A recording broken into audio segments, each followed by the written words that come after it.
Donc damay tàmbali si féliciter notre frère et ami Habib Kane qui est là à côté de moi. Donc dañu soxla à Thiès jeunes yu mel ni moom et vous comprendrez que tout le combat que nous menons à Thiès c'est pour véritablement avoir une jeunesse comme ñu mel ni Habib.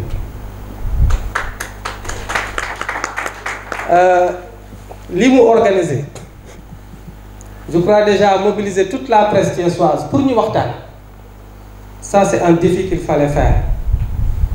parce que Thiès dafa nekk ville boo xamee ni et là vous m'excusez moi je vais droit au but parce que dañu ay trop ci protocole mais li ñu indi tey waxtaan la échange waxtaan la boo xamee ni ñoom dañ ko tuddee jàkkaarloo ak Thiès waay keneen du ko defal ci waa Thiès mais liñ ci soxla en tout cas man personnellement combat biñ ciy mënee mooy que li ñuy waxtaane ñu mel ni ñoom Habib ñu nekk ci salle bi ak biir Thiès mën a xam ne cette ville de Thiès ñun ñoo ko war a defaral suñu bopp. Thiès am na les compétences qu'il faut ci jigéen ñi ak góor ñi pour que positionnement bu ñu war a am au niveau national que Thiès am mais comme je l'ai dit il faudrait que ñu compter ci suñu bopp. Donc Habib, recevez solennellement toutes mes félicitations et tous mes encouragements. On t'encourage pour ton audace. Audace nag sama xaritu stagiaire yi may nuyuwaale yi nekk ci biir salle bi dama leen di wax tout le temps vous avez tous les diplômes qu'il faut mais je vous demande tout simplement d'être audacieux parce que dafa am loo xamee ni nit ku du jàng rek moo koy may du xam-xam kese moo koy may mais am na loo xam ne aussi am gëm-gëm ba pare am fit moo la koy may et je pense que Habib fait partie de cela. Beneen aspect bi ma fonk ci moom tamit ngeen baal ma c'est normal que moo wax ci moom tuuti parce qu'il fait partie des Thiessois yi ñu jàkkaarlool aussi que dama remarqué ci moom ni paramètres yi ñuy nattee en général fii ci biir dëkk bi ni ñuy xoolee nit fonk ko walla may ko cër dañu commencé ci na muy solo pour nga mën a affirmer wu il faut nga sol costume yu rafet yu mel ni sama xarit xatri ma le xaw ma lu tax tey takkul cravate bi di làkk tubaab bu leer loo xamee ni sa yaay yi sax duñu dégg looy wax waaye loo wax ñu tàcc ko te xamuñ dara ci li ngay wax loolu dafa bëri ci dëkk bu ñuy seet fa ñuy teg nit ñi ñu mel ni Habib dañ leen naan toog leen ne leen seet ñoom vie Ndiaye ak seen cravate yu rafet dàll yu rafet teg ci kaw donc paramètres il faut mu changer suñu dëkk nattukaay yi ñuy nattee nit ñi dafa bëri loo xam ne daf ñoo delloo ginnaaw donc c'est un modèle que je viens de désigner parce que dafa bokk ci baax dafa ñëw seet ci ma ni ma ah Alioune dama bëgg nga waxtaan ak Thiessois yi sama première sortie ma déjee la ko en tout cas Habib man jaaxal nga ma de parce que ñun ruq bi ñu nekk wax dëgg yàlla bëgguñu suñu dara fës ñu ngi ci suñu coin ñu ngi jéem tuuti delloo njukkal waa Thiès parce que suñu engagement yépp loolu la j'ai dit qu'à Thiès mënuñu fi jaay nit dara mënuñu fi war nit dara parce que lépp fii lañ ko amee ñun ñii li may wax jeunes yi mooy que ku mel ni Alioune Sarr en tout cas dama jébal sama mbokku jeune lu ñu amul ci man xëy na dañ ko bëgg wala fekk ko ci man mais itamit dañ ci laajul en retour dara foog naa sama imam laay bañ a wax aaya bi mu ne ma bu ñu delloo mu xëcc sama nopp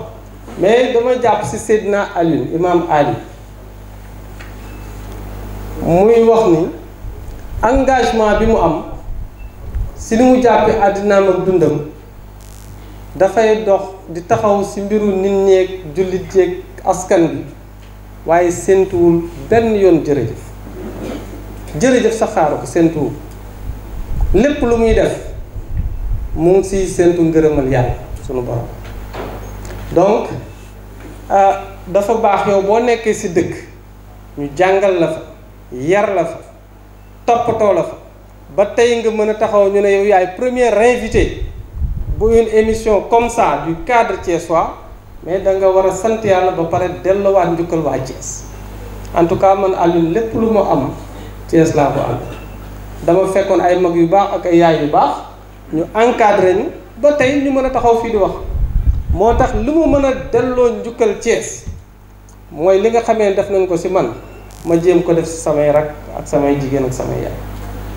Donc ça c'est un message que je lance pour dire que ñun suñu bopp dañ ko jox Thiès mais nag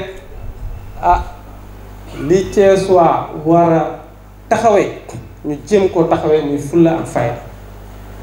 jeunes yi li ma leen di wax moo di bu jàng jotee nañ ko def na mu war parce que Thiès waa tamit bu waree taxaw nu mu bëggee boppam war a taxaw instance bu nekk wax ñu déglu ko la muy wax daf ko war a xam loolu dafa war a mën a nekk. Y a un ami qui est derrière bi ñuy waxtaan dañuy bokk instance yu bëri bu ñu nekkee Ndakaaru nga xamee ni balaa ngay bokk ci instance yu ñu déglu la il faut nga sol cravate sol costume bu rafet bu ñuy dem damay àbb xatri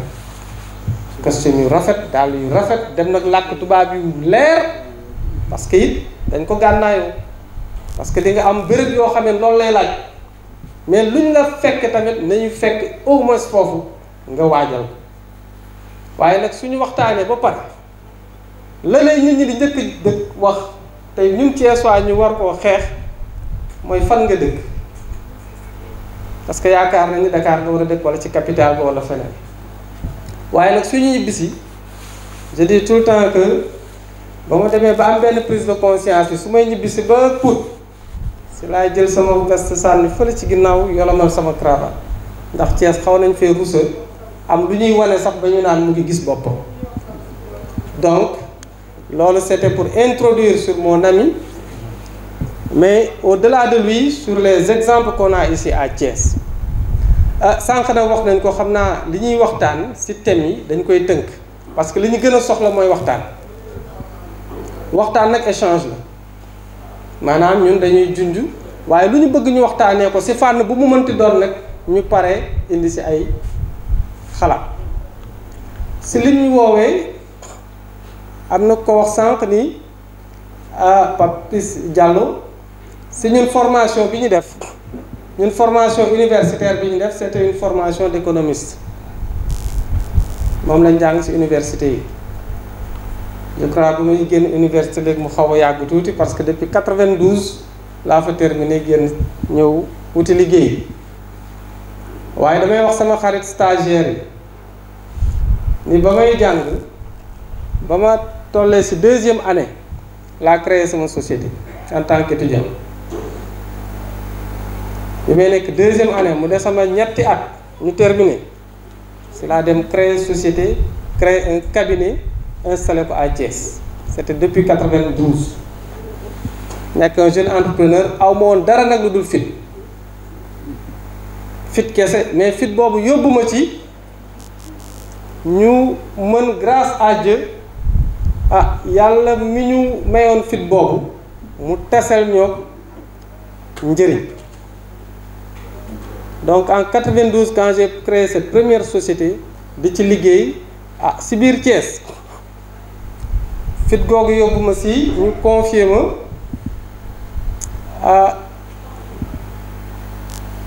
héritage un riche milliardaire thiessois parce que moom it bëgguloon kenn tudd ko bëgguloon kenn xam ko noonu la dundee woon ba may ñëw di gëstu ay bagages am ci laa xamee ni kii Sénégal est-ce que am na ku ko fi ëpp alal ma nekk xale bu ndaw ñu dénk ma toute cette comptabilité ñu doxal ko incha allah ba yàlla may ñu ci ndam loolu it njaboot jooju tey màgg nañu parce que ay xale lañu woon yàlla suturaal nañu ci waaye boobu it si liggéey ba ñuy def ça c'est pour les jeunes pour les encourager à voir que soo bëggee dox sa wàll ci biir réew mi am na loo xam ne bu ko xaar ci kenn. Je dis tout le temps pour les jeunes ak sunu yaay yi am doom yuy jàng wala ñu am diplôme téye ko seen xel jaxasoo sama doom ji amagul liggéey ba tey loolu nañ ko teg fële te dem góorgóorlu ci. donc loolu aussi bokk na ci li njëkk a def à Thiès en 92 93 s'il a créé un organe de presse à Thiès. Ça c'est un clin d'œil aux amis de la presse moo tax ñu xaritoo. C'était en 92 pardon 93 ba beaucoup d'amis journalistes foofu laa leen côtoyé loolu dox mu dox ñu jébbal ko ñeneen ay professionnels ñu liggéey ci kooku pour la mémoire doyen Mbaye Guèye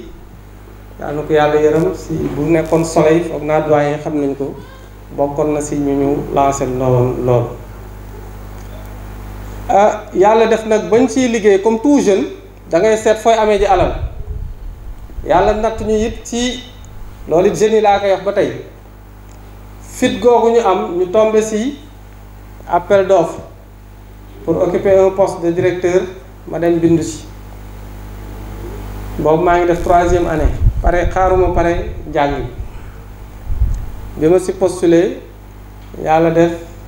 ñi ma ci nekkaloon ñëpp nekkoon ay expert ak borom diplôme yu rëy ñu tànn ma ci pour lan bi ma toogee jury bi dañ yow fit gi nga am pour postuler fii moo tax ñu woo ma ne waaw mais dama ñaan tamit bu ñu jàkkaarloo du ngeen jël keneen bàyyi moo tax ci li ma njëkk a liggéey ma nekkoon directeur d'hôtel à Saly foofu it ñu tase fa ak teraanga bu bëree bëri waaye yàlla def it ba mu jotee ñu won ko ginnaaw dem continuer di jàng parce que gestu naa gis xaalis yu bëri lool en 91 su ma daan jàngi université oto yu mag a ñuy yóbbu ma dem jàngi ñëwaat fu ma gestu ci armoire gis fa xaalis yu bëri lii ko topp doo am xam-xam ñu quitté ko bàyyi dem jàngi jiwaat yàlla def it ñu amoon mébét liggéey pour Thiès ba ma démissionné ci lu mag loolu fekk waa Crédit Mutuel bii ñuy wax tey ubbi à Thiès ma def concours ba jël 2e ñu seetaat ne ma ñun de dañ laa soxla mais dañ la soxla pour direction nationale bi parce que gis nañu mémoire yi ñu defoon parce que sama mémoire fii maa ngi ko defoon chemin de fer bii parce que en tant que Thiessois j'ai voulu lépp lu ñuy def depuis longtemps j'avais choisi d'être Thiessois chemin de fer fa laa defoon mémoire ba ma ñëwee jébbal ko autorité yi chemin de fer à l'époque ñu ne mémoire bi du génn ndax yow li nga wax ci chemin de fer dara baaxu man leen du lu ma wax nattukaayu xam-xam laa ko nattee xëy na nag ndaw laa fi mu toll nii mais fii léegi juróomi at bu chemin de fer continuer ni fii la jëm te ñun moom la ñu am moo tax ce combat là qu'on doit mener pour le chemin de fer c'est dommage parce qu'il nous faut assumer certaines responsabilités on a fait de mauvais choix à un moment de la vie et boobu it ba ñu téye sama rapport denc ko ne kenn du ko génne ñu sant yàlla dem defi ji leneen donc ba ñu ñëwee ba samp Thiès taxaw si la ñu nekk nag ni bàyyi naa hôtel ba bàyyi naa Crédit Mutuel bàyyi naa feneen chômage ñëw nag bu métti ma toog ñaari at di wut liggéey sama cabinet ba ma dénkaane ko samay xarit ñu yëkkati ko ba ma rus leen a wax joxaat leen ma sama yëf organe de presse bi moom it mu dem yoonam mënatuma fa demaat ma ni mais il faut recommencer loolu ma am sama benn xarit bu ma ci tase mu ne ma Alioune man dama yoroon liggéey bu baax amoon alal ju bari mais yàlla def ma perdre ko nekk ci chômage comme nag chômage wóorul mën na la xiir ci grand place mën na la xiir ci jël alalu jàmbur pour moytu loolu yépp ma daw làqatu ci gone yi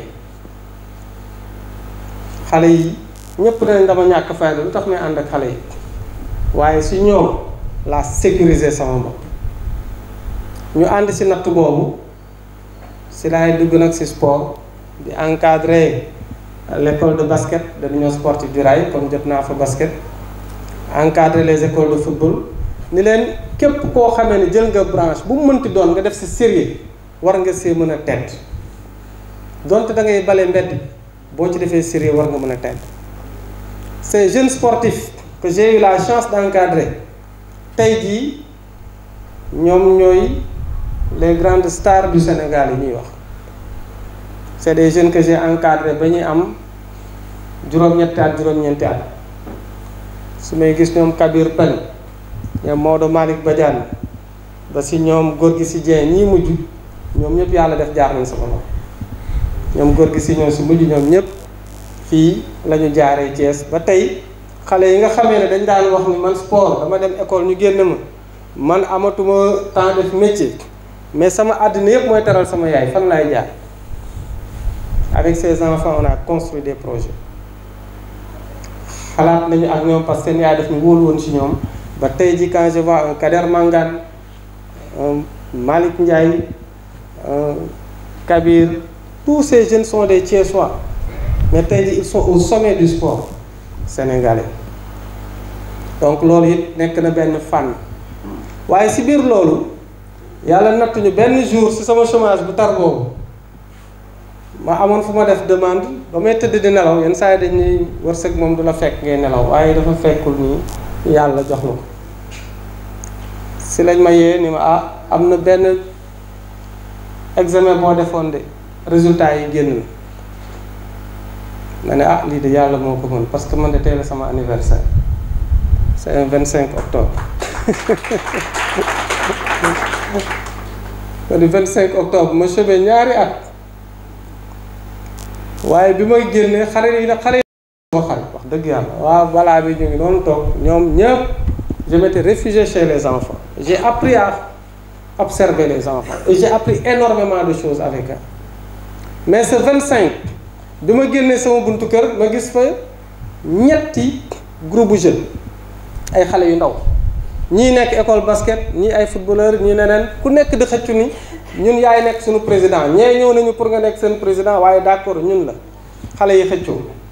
man leen waa xaar leen ma dafa am fuñ ma woo maa ngi dem te ñëw si laa dem ñu dénk ma benn projet bu ñu tuddee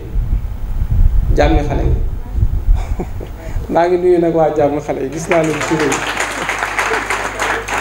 sama waa kër yi jàmmi xale yi noonu laa fa ñëwee yéen ñooñu yéen a am teraanga donc bu mu la yàlla toppee ci li nga bëgg far ba may dem ci jàmmi xale yi buntu yee tëju woon yëpp ubbeekuwaat ñooñu ñëpp woowaat fu nekk ñu woowaat may naa xëy na yoon bi la yàlla ubbi mais tamit foofu laa gënoon a gis sama bopp keroog bi ñu woo ci hôtel boobu ak teraanga fa am yëpp ma ne lii daal foofu nekk naa fa nag at ak ñaari at mais li ma sentir ci xale yi sentiruma ko foofu alal boobu war naa ko mën wan ginnaaw loolu nag moo tax ñu ne ñun sunu liggéey ci xale yi ci xale yi lañ mës a liggéey xale yi nag dafa yaatu xale yi nag ci loolu laay tënk bàyyi nit ne kàddu gi parce que xale yi biñ ci nekkee di liggéey dama gis la responsabilité que nous avons responsabilité nag ñëpp la mon débat avec les hommes politiques c'est ça parce que je peux dire qu'à Thiès tous les hommes politiques sont des amis personnels amul kenn kuy politique Thiès boo xamee ni aw maag yow relationnel te su lu baax la teg parce que li ma leen di wax tout le temps mooy bu fekkee ne seen bopp leen tax a jóg ku si nekk mën nga xëccoo xeex pour nga feeñ am teraanga nga du sori du dem fenn mais nag bu fekkee ni dëkk bi Thiès kese moo ñu tax a jóg war nañu jël suñu casquette politique teg ko fële bu politique jógee ku nekk def ko waaye suñu paree ñu toog defar dëkk bi parce que on a des compétences partout mais pour ñu dajaloo toog benn place def quelque chose ensemble pour cette ville ça devient difficile te loolu war na mën a ñàkk C'est en cela que je félicite ñu mel ni ñoom Habib cadre yu mel nii amul parti amul appartenance politique amul dara. Donc loolu moo tax sama relationnel avec les décideurs de cette ville et de ce pays mooy que en côtoyant les enfants j'ai vu l'urgence. Urgence mooy lan ku ma proposé ñu ànd politique man la man politique bi ma dugg dama tas ak ñoo xam ne mënuñoo xaar dañu yàkkamti. Un enfant mënul feebar di xaar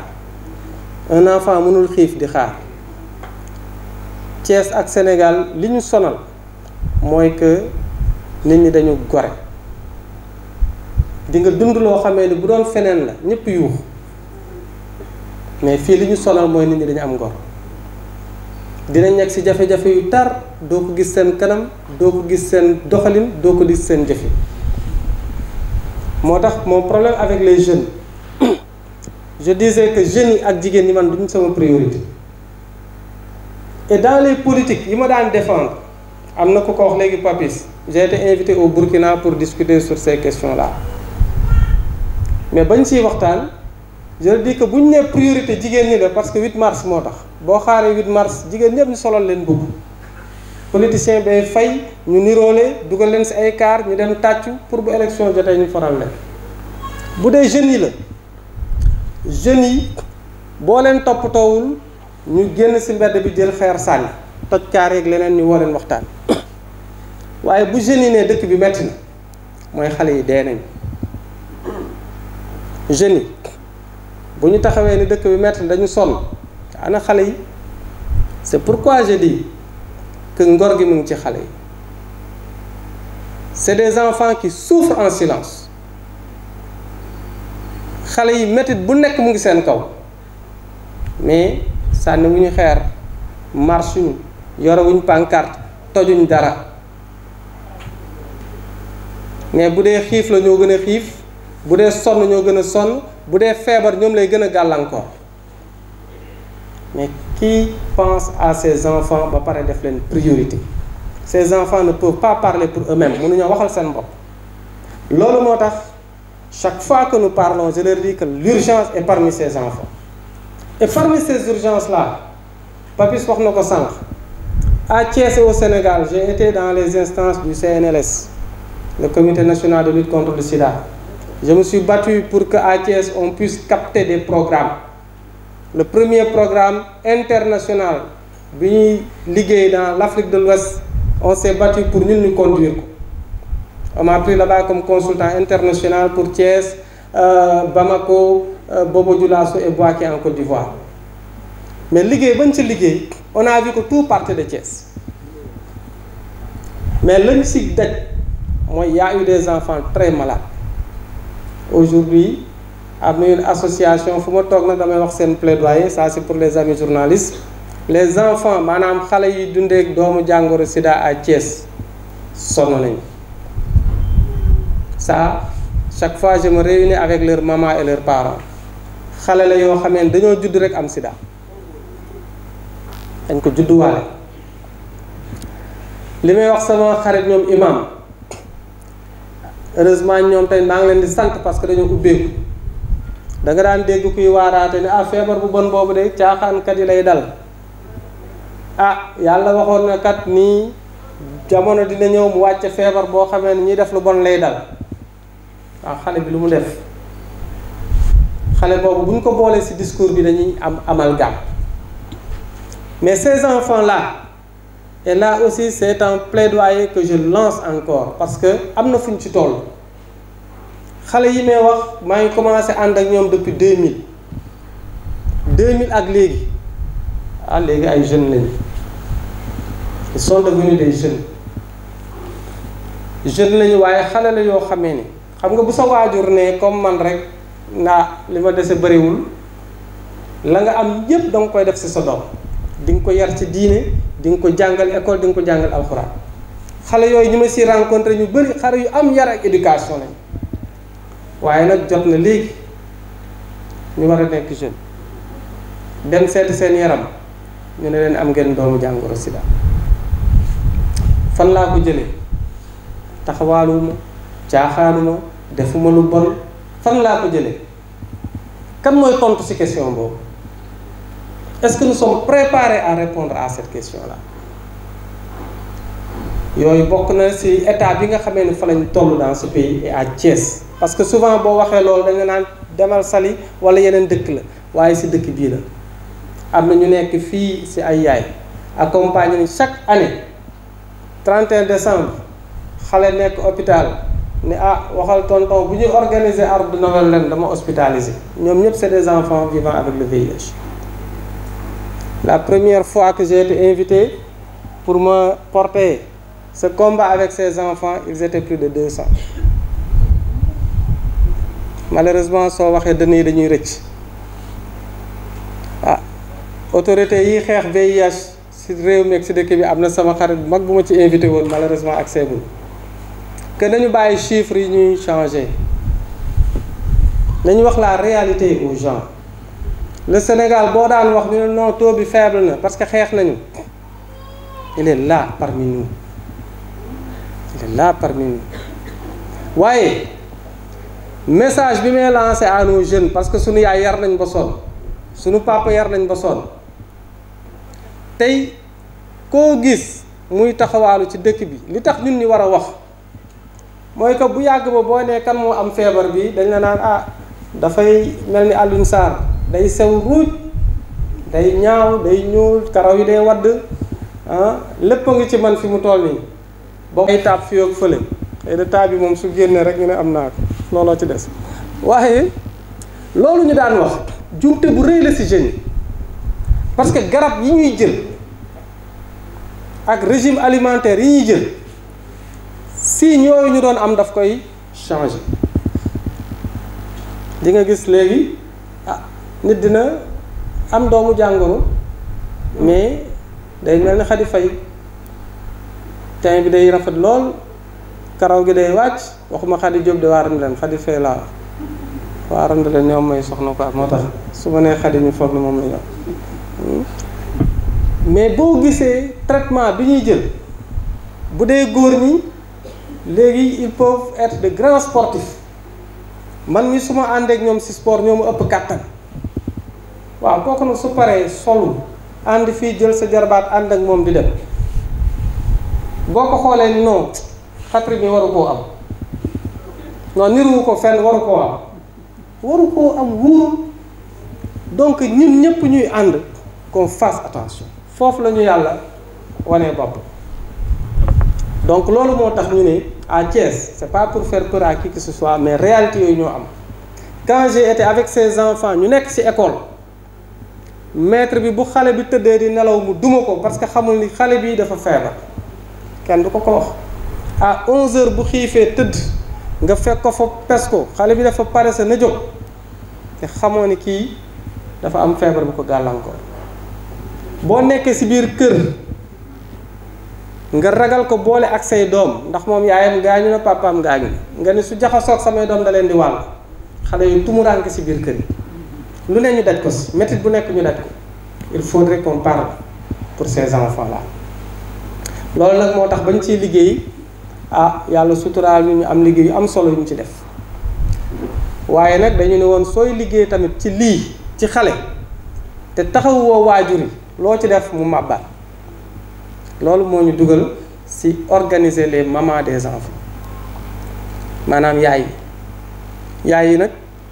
dañ leen di encourager loolu Kajoor Jànqeen bii ñuy liggéey nga xamee ni moo lëkkale ñëpp ñu doon organisation bi liggéey ak ONG Child Fund au Sénégal à Thiès bi moom kii di Ousmane Diaw moo doon directeur Fàggu Medina Fall kii moo ma dalal biir Child Fund c'est notre doyen bi Child Fund di ñëw Thiès xam ngeen kañ la c'était en 85 waaye bi mu ñëwee ñëpp ni mais lii liggéey lan la il a vite compris c'est quelqu'un qui a compris très tôt mu récupérer ko travailler si ba loolu tey nekk Kajoor Jànqeen man mii moo ma dalal ma ak ñoom Biram Sow ak ñuy toog donc li ñuy wax ci benn waay mooy taxaw Alioune Sarr nekk leader jigéen ñëpp topp ko parce que jënd naa ay mbubb joxe naa ceeb par ci par là loolu moo tax suñu rapport ñun ak suñu jigéen ñi di rapport ngor di nga topp Alioune Sarr fukki at du la jëriñ dara te fu mu woote nga ñëw taxaw doo tardé yaay mobiliser yaay tàccu yaay bañ a taal reer ndax moom. Il faudrait que ñu sérieux suñuy relation avec les gens ni ñu war a sérieux ci relation ak xale yi noonu la ñu war a sérieux suñu relation ak jigéen ñi. bu sa jigéen taxawee néew doole ñëw pour nga jàppale ko am yaakaar ci yow wax ko li mën a nekk soo ko mënee jàppale ngir yàlla nga def ko soo ko mënee wan yoon pour mu liggéey nga wan ko yoon waaye nag ñun ku si dem ba dajale mbooloo mu takku ne ah naa fexe président gis ma nag parce que sama jigéen ñi fu ma leen woo ju jóg waaw donc loolu moo tax ndaje yu bëri buñ ma si woo yenn saa yi ñu xaw a am ngànt waaye moom mi bi ma ci woowee vendredi lañ toog waxtaan dimanche ñu ànd Tivaouane dimanche Tivaouane dafa am jigéen yu jàmbaare yu fa doon organiser ay réseau ñooñu dañ fa nekkoon ak góor gi ñu nekk ay jigéen yu nekk ci biir àll bi ñu fekkoon leen foofu jigéen yu jàmbaar ñu toog am na ñu naan xiif amul ci dëkk bi ñun on l'a vu dañ ci teg loxo waaye jigéen ñooñu ba ñuy jëlee seen ay saaku dugub ak ceeb ñoo di fa yóbbu dañ leen ni kat organiser leen ko ay banque céréalière banque bu ñu fa njëkk a def nit ki ñëw jafe-jafe am na mois de mars sàq yëpp jeex na nga dimbali ko mu am juróomi saaku ceeb juróomi saaku dugub yu mu yóbbu këram ba bay ba pare soog a remboursé mu remboursé si mbayam wala mu jaay remboursé waaye bañ ko commencé si damay bañ wax ci àll boobu yëpp tey démb la woon dernier réseau bu ñu fa doon installé qui faisait 35 groupements waaye ci biir àll boobu ëpp na 300 groupes de femmes yoo xamee ne tey opération tabaski daaw ñoom ñoo jaay góor ñëpp xaru tabaski banque céréalière yi fa nekk jigéen ñi ñoo ko installé ñoo koy doxalal seen bopp foofu la ñu ànd démb mu ne ma Alioune man de lenn laa am si taxawaay si jigéen ñi mooy wér-gu-yaramu xale yi fii gis naa ko sama xol sedd na si man kat li ma mën mooy wax leen jëndal naa si tool si téeméeri jigéen carnet mutuel de santé foofu politique yu fa politique yóbbu ko parce que ñooñu xamuñ ko sax donc gestes yu mel noonu la ñu soxla loolu moo tax nag pour encadrer jigéen ñi ak ñoom Ousmane nii ñoom ñoo njëkk a créer banque IMSEC am na ñu xam IMSEC fii banque IMSEC mutuelle de santé boobu ñii toog ci table yi ñoo ko créé Thiès ñii ñoo ko créé kii moo doon secrétaire général commission bi kii organisation bi mu nekk ñoo ko doon présider IMSEC tey mooy 2e ou 3e mutuelle au Sénégal mais bi muy juddu ñii ñoo ko créé waaye bañ koy créé dañu wax chartante woon ak ñi ñu recruter ni leen dañoo bëgg mu nekk loo xamee ni day bàyyi xel ñu néew doole daf mën a contre publicité parce que suñu yëf la waaye dañoo dem ba xam ni jigéen ñi mënatuñ see jot léegi yéeg na beneen niveau moo tax ñu bàyyi ko fa duggoon si ay avec yi ñu dégg nag léegi nag macha allah ñëpp a ngi koy def mais dama leen di wax toujours bu ñu jël initiative nañu xam sabab bi lan la biñ ko commencé fii avec ki ko def en forme documenté ko théorisé ko c'est un Allemand Hugh Allen kooku lañ jëlee Allemagne Kajoor Jànqeen moo ko jëlee Allemagne fay ko ay millions yu bëri pour mu jàngal ñu jox ñu diplôme attestation bu confirmé que yéen war ngeen mën a wax ci avec moo tax ñu commencé ko former suñuy jigéen ba tey à Thiès on est à 600 groupes de femmes 600 groupes yooyu pour li ñuy wax autonomisation des femmes am na ay jigéen ñu def avec si salle mintu bi ngeen këppee seen kees daaw ñaata ngeen am ngeen 1 million ëpp na ko 2 millions am na 3 millions parce que loolu machine bii ñu yore les statistiques yi ñu ciy am daaw bi ñuy waxtaan ak Thiès waay ak les autorités ñi yore comme pour décider dañ leen ni actuellement Kajoor Jànqeen on est à 500 avec mooy lan avec chaque semaine ñu tenir réunion wala benn réunion la par semaine kon bu dee 500 avec ñaata réunion ñooy am par semaine ah téeméeri avec juróomi téeméeri avec bu nekk bu réunion wee semaine bu nekk loolu mooy à Thiès chaque semaine ñu am 500 réunions de femmes tableau boobu laa doon projeté fii mais dinaa ko jox journaliste bépp avec buy réunion ak fa ngay réunion lépp mu ngi ci machine la ngay këpp kees xam nga nee nañu ñii ni 2 millions ñii ni 3 millions waaye jël leen rek 2 millions 500 bokk du mooy moyenne 2 millions 500 jigéen ñi wan nañ ni yomb na ci avec nga këpp 2 millions 500 kan moo ñu mën a jàppale ci calcul ci jigéen ñi seen taxawaay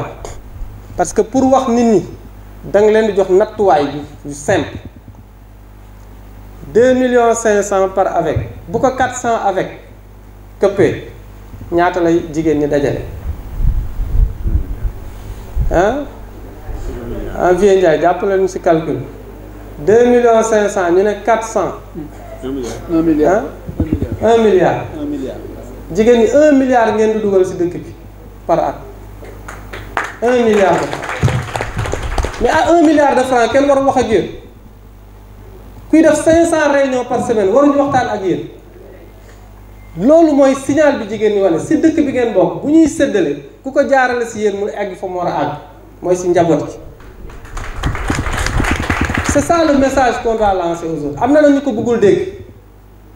mais tey bu jigéen ñi organisé woon lu ñu daan wax non non ñii ñoom ñoo xam développement communautaire ñii la nguur gi di waxal bu ñu joxe don ñii la mais ngeen bàyyi ko fa organiser seen bopp ana ban avec moo am financement banque amul 500 groupes de femmes kenn dematu ci banque waa tax nag mere nañu ñu de mere nañu lool sax mais 500 groupes de femmes kenn demul ci banque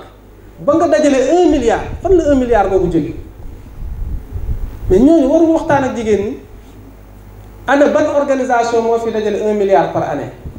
amul fenn te boo ñëwee ñu teg la ci tànk ak tànk moo tax loolu ba ñu ko jëlee teg de côté ba ñëpp di def avec ci la bourse de sécurité familiale yi jóg bourse familiale ñu tuddee ko lu nekk waaye ba muy ñëw Thiès dañoo demandé ay ONG nañu postuler pour mën ko gérer ci lañu dajaloo ni li ñuy liggéey ci xale yi ak njaboot yi ah beneen ONG kat mën na koo jël def ci lu ko neex mais ñun mënuñoo daw suñu responsabilité nañu compétir ñu dajale suñuy maa ngi leen di féliciter bu baax ak les amis mobilisateurs communautaires yi toog ils se sont enfermés ñoom ñoo liggéey pendant une dizaine de jours au moment où yeneen ONG Thiès ak Sénégal yépp wuti ji ay consultants ba étranger pour loolu mais compétence yi décrocher les bourses de sécurité familiale pour nekk l'opérateur social amul kenn ku ci dëkkul Thiès ñoom ñëpp cette équipe technique ñoom ñoo ci liggéey ba ñu nekk premier pour gérer ces bourses de sécurité familiale dans la région de Thiès aujourd'hui ñoom lañ ko confié ces bourses de sécurité familiale tamit baax nañu terminer ci parce que nan la ñuy fexee ba at ci nan lañ koy jëriñoo lan lañ ci war a def c'est un programme hyper important tey à Thiès y a 30 000 bénéficiaires de bourses de sécurité familiale Ousmane ak Bokar mi ñoom ñooy gérer tout ce qui est dans le département de Thiès Cheikh Sow tout le département de Tivaouane Alioune Dieng tout le département de Mbour tout ça est géré à partir de Thiès par cette petite équipe de Kajoor Jànkeen toutes ces 30 000 familles lépp lu fay dugg ñoom ñooy suivre ñooy rendre compte à l'État satisfaction bi ci am nag mooy actuellement bañ ci demee di discuter dañ ni baax na ngay jël nit ki di ko jox xaalis weer bu jot waaye nañ ko jàngal nu mu ko suqale nañu jàppale jigéen ñi si nu ñu suqalee bourse familiale boobu ba mu amee it ñun wax nañ ci suñu xalaat bañ ci waxee suñu xalaat it invité nañ ñu discuter si keroog ba Sénégal di discuter ak Banque mondiale ñun ñi lañ invité ñu dem waxtaan ak Banque mondiale on a discuté on a présenté lan lañ fa wax boursiers yi daf leen koy avec il faut pas réinventer le monde On a proposé la méthodologie avec pour que l'État jaarale ci les bourses de sécurité familiale biñ ñu laajee tamit xam-xam biñ ci am yëpp joxe nañu mais aujourd'hui semaine passée xam naa nag ñoom Sidi nañ ma baal parce que temps yi moom médiatisation bi dama xaw a tëradi parce que damay daw rek di dem mais il y a semaine passée l'État a signé ni maintenant dinañ dugal avec ci biir bourse de sécurité familiale. Banque mondiale, ils ont accepté de mettre 12 millions de dollars pour accompagner les bourses de sécurité familiale. 12 millions de dollars pour les femmes. C'est ce qu'on a fait le lancement parce que Thiès est le département pilote au niveau du Sénégal. Si nous avons bolé, nous avons Thiès. Nous avons pris le département de Tivaouane pour démarrer. Moi, le projet Yok comme l'équipe technique de la fédération est invitée à Kaolack pour nous donner cet atelier de démarrage. Donc l'État va injecter beaucoup d'argent pour ces familles, pour nous développer comme à Thiès aussi. Quand je vais terminer, moi je suis talibé. C'est mon talibé. Awali, imam. Parce que Thiès, Kadior Dianken, actuellement, mon point focal société civile du comité départemental de protection de l'enfant, le CDPE. CDPE, moi, le préfet, moi, président de ce département. Moi, le plus service étatique, dans ce point focal, le ministère. CDPE, développement communautaire, moi, point focal, tout ce qui est service étatique. Moi, il y a ONG et association. Sibir Thiès. dañuy du ku nekk war a léegi di liggéey ci kaw xale yi foo dem nit a ngi liggéey naan dama bëgg xale yi moo tax ma créé association bi di def lu la neex te kenn xamul looy def ci xale yi parce que xale pour nga liggéey ci foo nga am xam-xam daara yi tamit ku la neex ubbi daara fu la neex di def lu la neex ci xale yi te kenn du contrôler loolu nag la état bi arrêté képp kuy yëngatooti ci biir Thiès muy ONG muy association ñëpp dafa am kuréel biir CDP yàlla def na daaw la ñu désigné Kadior Dianken pour mu nekk le point focal de toutes les ONG et associations de Thiès pour le CDP. loolu nag liggéey bi ci am li ñu njëkk a waxtaan mooy waxtaanee nekkinu taalibe yi biir Thiès li ñuy wax ci taalibe yi actuellement ci sedd lañ nekk maa ngi nii damaa tegale ba xaw ma pilofer ak lu nekk laa teg bu ma génnee teg ci kaala bi waaye su ma génnee gis xale bu ndaw mu kot koti sama kanam ñun ñëpp a koy gis mais lan mooy suñu réaction kan moo génn gis taalibe sa buntu kër mu def tànku neen ci sedd bi sol yére boo xamee ne butanewu ko ñun ñëpp buñ ko rombee lan la ñuy def bu ñuy waxanteeg nag suñu digganteeg yàlla lan la ñuy def ci xale boobu dañuy wecceeku 100 francs rek jox ko juróom su waxee ñu ne ay taalibe ñii daal yàlla moo leen di sàmm rek ay bu doon keneen yaa ngi naan bu doon sama doom loolu mooy defoo ko ni sa doom jàppuñ ñu xale la mais dañuy jàpp ni taalibe la loolu ba kañ la nekk nu xale yi ci mbedd bi ni di ñu metti ñu jóg taxaw ci kañ la ñuy jàppee xale yi ni suñu doomu bopp parce que toujours dañ naan taalibe la taalibe du nit du xale taalibe googu moo gën a soxla yërmande moom miy tëdd di nelaw tey yaayam sori ko lool ak papa nekk ci mbedd bi di taxawaalu Thiès est bourré de taalibe partout ñu ngi fi lan la ñuy liggéey bu ñu jógee ne dañ maa sas nangam cette question des talibés dafa interpeller tous les Thiessois daaw l'État jël na ci mesure ñu ne xale bu yelwaan nañ ko jàpp j'ai été le premier à dire que je suis contre cette démarche parce que man mii ba ma nekkee ndaw daan dem cinéma bu ñu gisee ramasse dañuy daw ba fàtte suñu daal ndax alkaati bi ñuy dàq mais keroog bi alkaati yi di dàq taalibe yi kan la metti alkaati en tenue waroon ngeen xool bëtu xale yi ba ñuy daw ñun ñii nekk mag bañ daan daw dañuy jéem a seet nu ñu làqatoo di suñu kër ndax xam nañu sama yaay nga fa ak sama papa nga fa mais xale bi bu dawee fan la jëm fan lay làqatu ci ba ñuy tëb keroog miiru hôpital régional di daanu seen bopp di toj lan lañ ci wax bu ñu jàppee xale yi dugal ci auto police. C'est un problème de prise en charge psychosociale bu ñu jëlee yóbbu commissariat teg fa xale yi c'est un autre problème ça peut marquer à vie ces enfants-là mais il faut qu'on ose en parler xale place am du foofu parce que mbiru xale dafa am ay spécialistes loolu moo tax j'interpelle tous les Thiessois bu ñu nee xale yi bu ñu taxawaalu bu ñu doxee tànku neen du état mooy ñëw ni jàpp leen wala leen c'est à nous Thiessois qui devons trouver cette solution là moo tax je félicite notre frère et ami imam Ablaye Mbaye mi nga xamee ne dañu nekk di liggéey si loolu ñu ne kat nit ñaa ngi wax mais kenn proposé une solution awali kenn fekk ko si daaraam ne ko nañu fexe nga téye taalibe yi waaye defal nii loolu moo tax bañ siy waxtaan ñu ne à Kajoor Diankhet essayons de trouver des solutions moo tax ñu dem ba ci àll ba ba ñoom Mariam Koli gunge ba foofu ñu seet sëriñ daara boo xam ne ma ngay góorgóorlu ñu ne nañu seet un modèle boobu ñu tegoon foofu yàlla indi si xéewal parce que dañ ne nañ seeti sëriñ yi ci àll bi wutal ko tool dimbale ko si mbay ak ñaari nag ak ñett xar pour mu mën a toppatoo xale yi di bay la ñuy lekk waaye kooku ba ñu ko commencé mexe bañ ko commencé ak les moyens personnels si lañu am li ñuy wax barke taalibe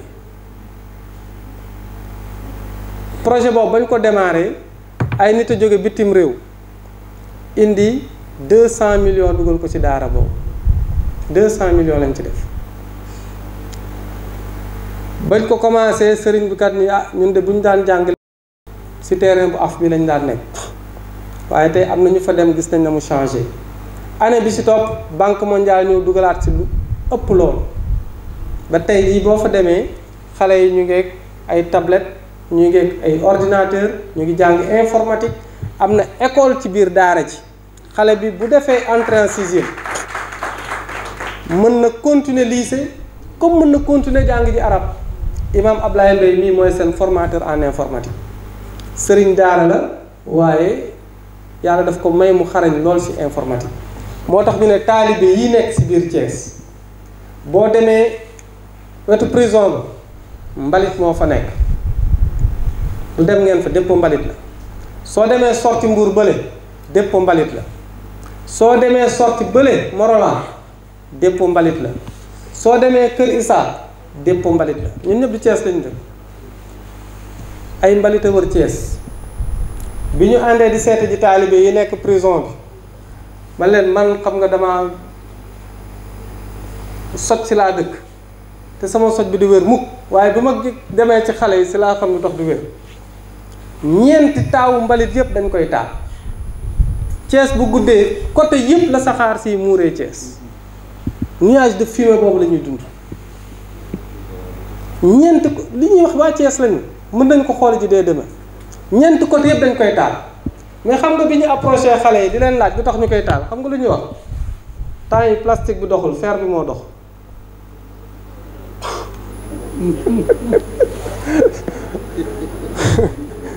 xatri dégg loolu dégg naa ko wax taalibe dañ ni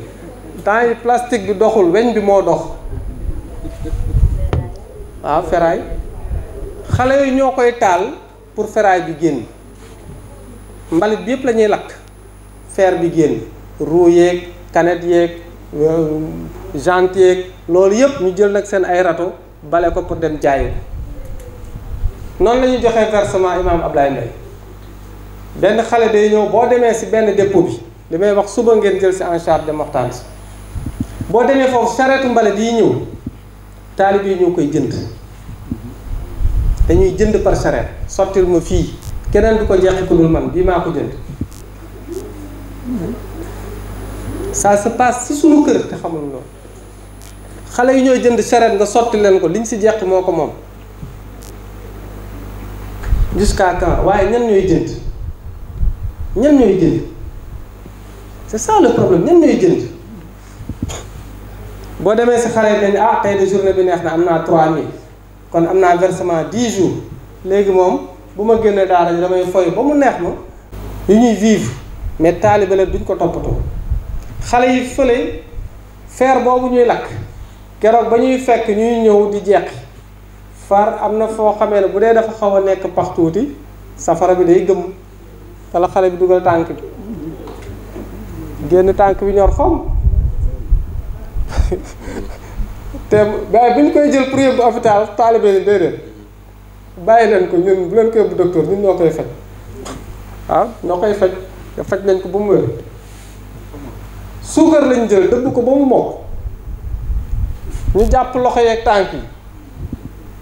tey ko ci góom bi mu ñor benn yoon nekk caramel ñu ne non ginnaaw suba boo fii ñëw muy dox c'est ça que vivent nos enfants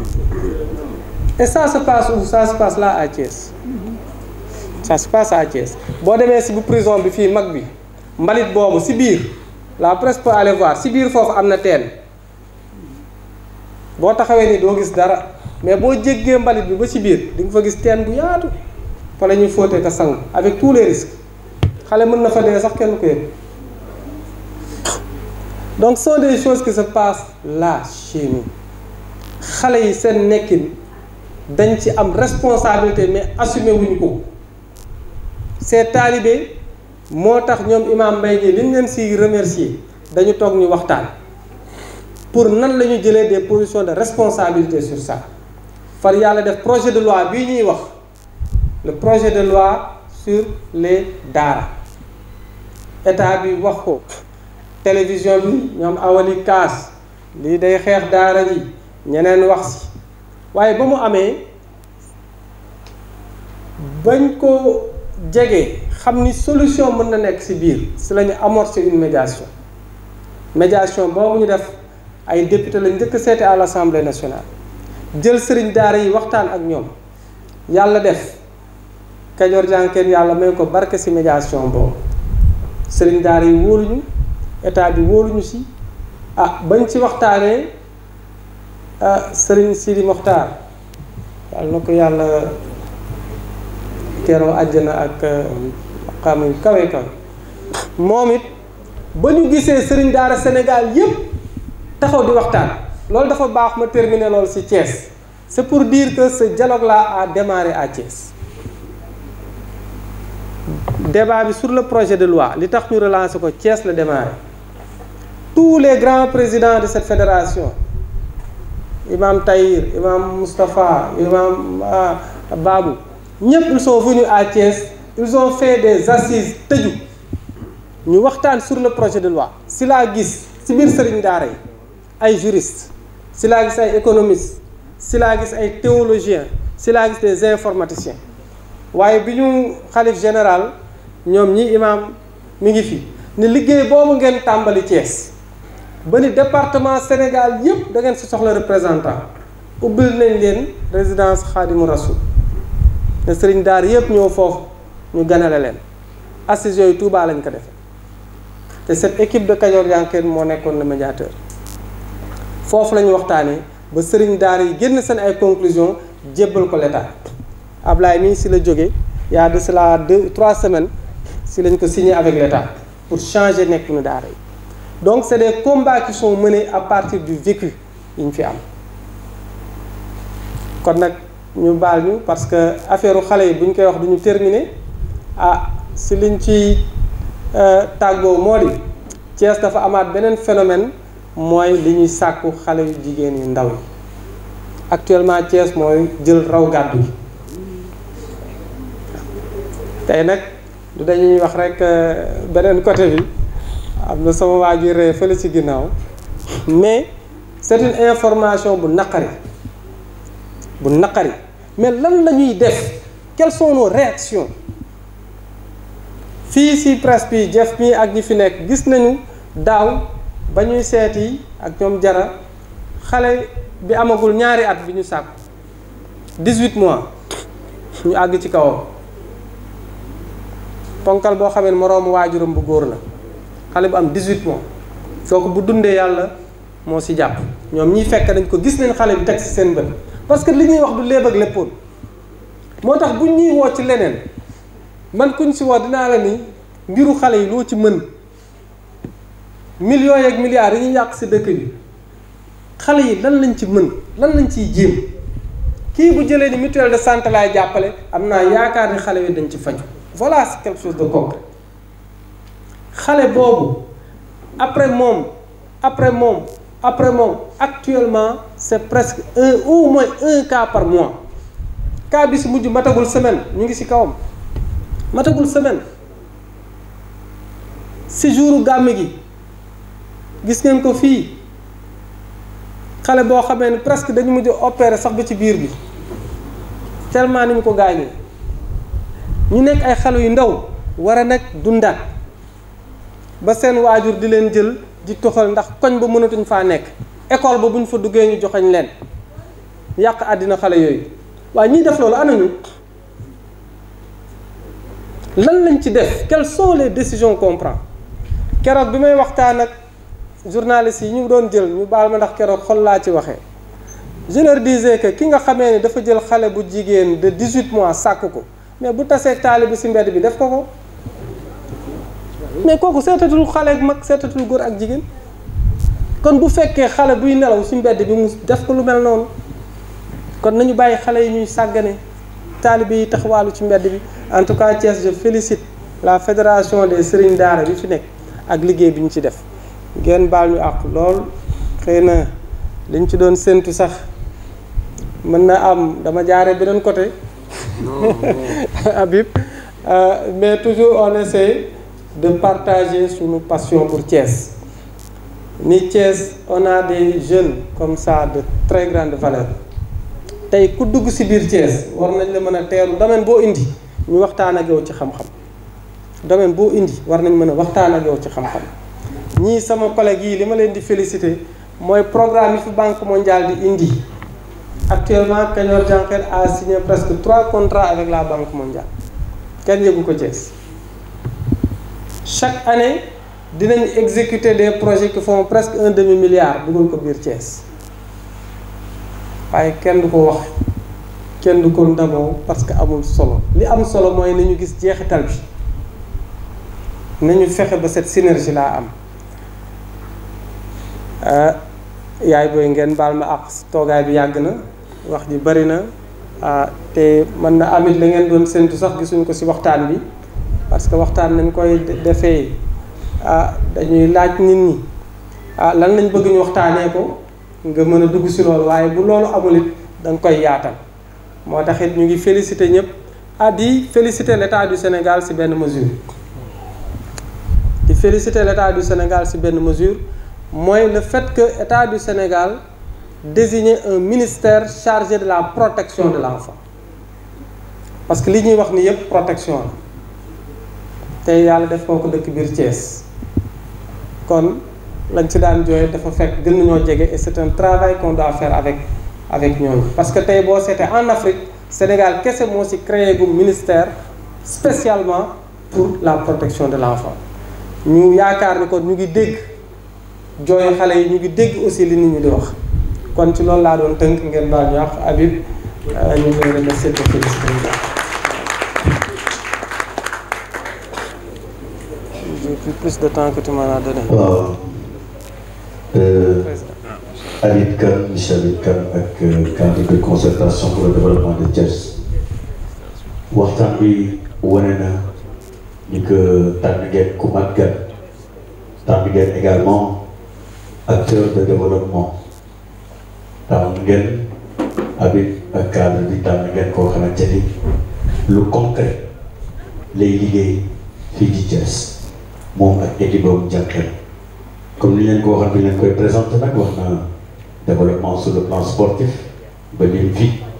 ay joueurs yoo xamante ni participer de cette formation wax na fii ci petite enfance développé ko bu baax a baax ak équipe bu mu àndal muy Jànqeen wax na tamit